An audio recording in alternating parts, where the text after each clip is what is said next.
நாகை மாவட்டம் திருப்பூண்டியில் தொடர் கனமழையின் காரணமாக நெற்பயிர்கள் நீரில் மூழ்கி இருக்கக்கூடிய அந்த காட்சிகள் நாம் தொடர்ந்து பார்த்து கொண்டிருக்கிறோம். கனமழையால் நெற்பயிர்கள் நீரில் மூழ்கி இருக்கிறது. 800 ஏக்கர் பரப்பளவில் நெற்பயிர்கள் நீரில் மூழ்கி இருப்பதால் விவசாயிகள் அது பயிரிட்டுள்ள விவசாயிகள் வேதனை தெரிவித்திருக்கிறார்கள். பயிர் நடப்பட்ட சில நாட்களிலேயே நெற்பயிர்கள் மூழ்கியதால் விவசாயிகள் வேதனை அடைந்திருக்கிறார்கள். பயிர் நடப்பட்ட சில நாட்களிலேயே நெற்பயிர்கள் மூழ்கியதால் விவசாயிகள் வேதனை அடைந்திருக்கிறார்கள். சில நாட்களிலேயே மழைநீரில் மூழ்கி இருப்பதால் அந்த பயிர்கள் அழுகக்கூடிய அபாய நிலை ஏற்படும். அதை எண்ணிதான் விவசாயிகள் வேதனையில் மூழ்கி இருக்கிறார்கள் என்கிற தகவல் தற்பொழுது வெளியாகி இருக்கிறது. இது தொடர்பான நேரலையில் இணைகிறார் நமது செய்தியாளர் சல்மான். 800 ஏக்கருக்கும் அதிகமான இடங்களிலே அங்கே மழைநீர் மூழ்கி இருக்கிறது. விவசாயிகளுடைய மனநிலை எப்படி இருக்கிறது? அது தண்ணீர் வடிவதற்கான ஏற்பாடுகள் எதுவும் செய்யப்பட்டிருக்கிறதா? கூடுதல் விவரம் சொல்லுங்கள். நாகப்பட்டினம் மாவட்டத்தில் தொடர்ச்சியாக 3 நாட்களாக கனமழை பெய்து வரக்கூடிய நிலையில் திருப்பூண்டி ஊராட்சிக்கு உட்பட்ட காமேஸ்வரம், புதுப்பள்ளி, அதேபோன்று கள்ளிமேடு, ஈரவாய்க்கால் உள்ளிட்ட பல்வேறு பகுதிகளிலும் இருக்கக்கூடிய 800 ஏக்கருக்கும் மேற்பட்ட நெற்பயிர்கள் முழுவதிலுமாக மழைநீரில் மூழ்கி நாசமாகி இருக்கிறது. அந்த நெற்பயிர்கள் சேதமடைந்து இருக்கக்கூடிய நிலையில் ஏராளமான விவசாயிகள் ஒவ்வொரு ஏக்கருக்கும் தலா 40,000 முதல் 50,000 ரூபாய் அளவிற்காக அவர்கள் செலவு செய்து இது போன்ற நெற்பயிர்கள் பயிரிடப்பட்ட நிலையில் பயிரிடப்பட்ட ஒரு 15 நாட்களுக்குள் இதுபோன்று தொடர்ந்து 3 நாட்களாக கனமழை பெய்து வருவதால் முழுவதுமாக நெற்பயிர்கள் மூழ்கி இருக்கிறது. ஏற்கனவே மழை பெய்யாத ஒரு சூழலில் தான் தாமதமாக நெற்பயிர்களை அவர்கள் பயிரிட்டார்கள். ஆனால் பயிரிட்ட 15 நாட்களுக்குள் தொடர்ச்சியாக 3 நாட்களாக மழை பெய்து வருவதன் காரணமாக விவசாயிகள் மிகுந்த கவலைக்கு உள்ளாகி இருக்கிறார்கள். ஏனென்றால் இந்த ஊராட்சிக்கு உட்பட்ட பகுதிகளில் மட்டும் 800க்கும் மேற்பட்ட பகுதிகளில் விவசாயத்தை மட்டுமே பிரதானமாக வைத்து பல்வேறு நெல் வகைகளை பயிரிட்டிருந்தார்கள். ஆனால் இதுபோன்று மழை பெய்ததன் காரணமாக மிகுந்த ஒரு பாதிப்பை ஏற்படுத்தியிருப்பதாக அந்த பகுதி விவசாயிகள்கிட்ட தெரிவிக்கிறார்கள். அவங்ககிட்ட நம்ம நேரில் கேட்கலாம். ஏனென்றால் அந்த பகுதியில் நெற்பயிர்கள் பயிரிடப்பட்ட நிலையிலும் அந்த நாற்றுகளை முடிந்த அளவுக்காவது எடுத்து வருவோம் என நடுவதற்காக வைத்திருந்த அந்த நெல் நாற்றுகளை கையோடு வைத்திருந்து அவர்கள் அந்த தண்ணீரில் இறங்கி அதனை மீட்டு வந்து சாலையோரத்தில் வைத்து காத்திருக்கிறார்கள். ஏனென்றால் முழுவதுமாக ஏற்கனவே பயிரிடப்பட்ட பயிர்கள் அனைத்துமே சேதமாகிவிட்டது. ஆனால் இதையாவது மீட்கலாம் என்ற ஒரு எண்ணத்தில் தான் அவர்கள் இதுபோன்ற பணிகளை செய்து வருகிறார்கள். ஆனாலும் தொடர்ந்து மழை பெய்து வருவதன் காரணமாக நெல் நாற்றுகளும் கூட வீணாகக்கூடிய ஒரு நிலை ஏற்பட்டிருக்கிறது.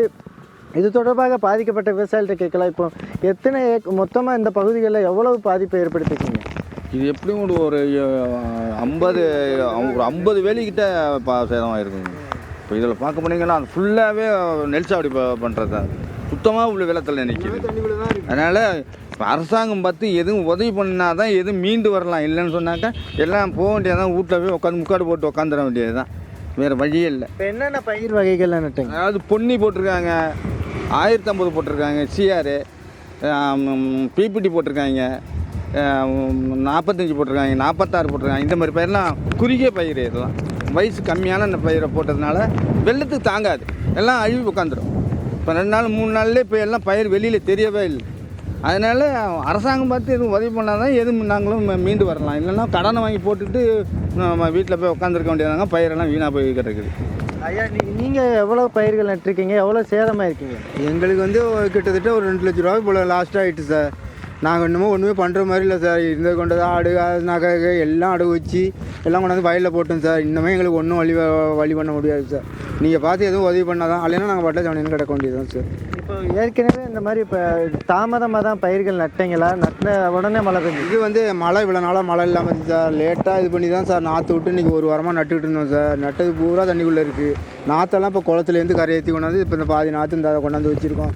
இதுவும் இன்னும் ஆகுறது மாதிரி இல்லை சார். அங்கே நடுறதுக்கும் அவ்வளோ தண்ணி இருக்குது சார். இந்த ரோட்டில் கொண்டாந்து போட்டிருக்கோம் சார். நீங்கள் தான் பார்க்கணும் சார். யாராவது அதிகாரிகள் நேரில் வந்து பார்த்தாங்களா இந்த மாதிரி பாதிப்புகள்? இன்னும் வரல சார். நீங்கள் தான் சார் வந்திருக்கீங்க. இன்னும் யாரும் வரல சார். அதுதான் குளத்துக்குள்ளே போன நாற்று, அங்கே கிடந்த நாற்று எல்லாம் அதான் கரையத்தி கொண்டு இங்கே வச்சுருக்கோம் சார்.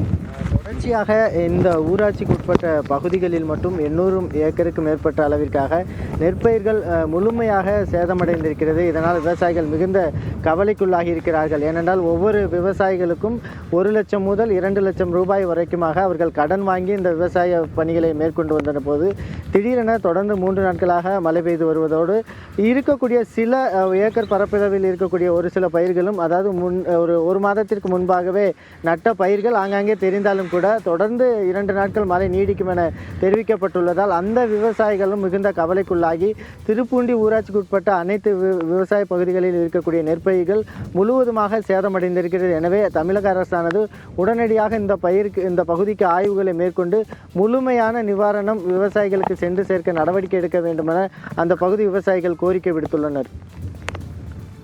பாதிக்கப்பட்ட பகுதிகளுக்கு நேரடியாக சென்று களத்தில் இருந்து விவரங்களை வழங்கியமைக்கு நன்றி சல்மான்.